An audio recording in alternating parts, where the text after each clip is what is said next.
The next U.S. soccer president moving forward, in my mind, has to have integrity, transparency, honesty, business ethics. Have all five of those.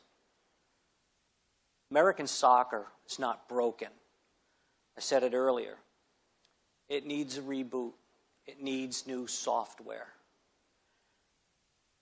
Youth soccer in America and amateur soccer in America carries the sport and is the heartbeat of American soccer.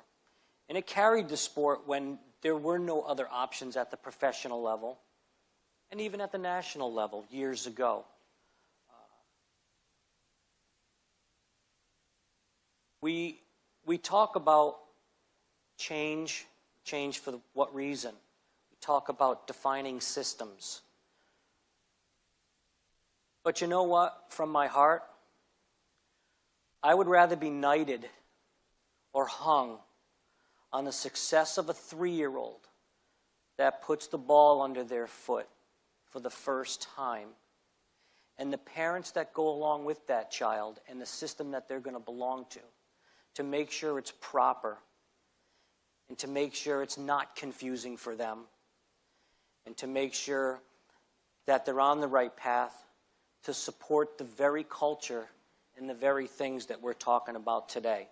Because without that, and without that concentration from the president in his mind or her mind, then everything that we talk about will never happen. There will be no federation. There is no national team. It's all about the kids that are playing. And that's my take on the next president.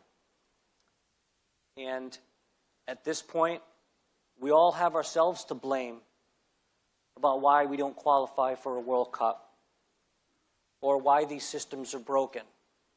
It's because we haven't had a president to pick up the phone on a Monday morning and talk to you and say, how are you doing today?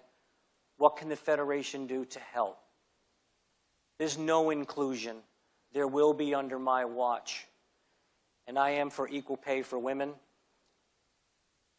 I'm also possibly looking at the insertion of a Women's Open Cup to bring more attention to the women's game in the amateur ranks as well.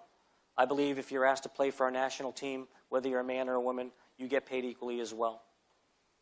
When it comes to the USSF, we're going to peel back the layers and remove conflict of interest. Futsal is near and dear to my heart, and I started my campaign out talking about futsal. And I think I'm the only candidate up here that has met with AMF and is connected with the futsal national team. We spent, and I'll agree with you, $80 million on the men's and women's national team in 2016. We spent $225,000 on futsal.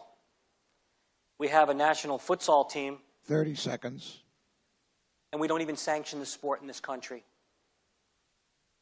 So we don't have bragging rights in futsal. Under my watch, futsal will get the support, along with beach, deaf, Paralympic, inner city, college, high school. Everything that supports the development process to the national teams, both men and women, are all in those categories. And that's where the attention span needs to be. And it will be under my watch. Thank you very much. I hope you nominate me. Win, lose, or draw. We're on the right path. And I hope I'd be considered to be a part of the Federation, even if I didn't get elected president for the Federation. Thank you, Paul. So thank you all, and I'm honored and humbled to be here.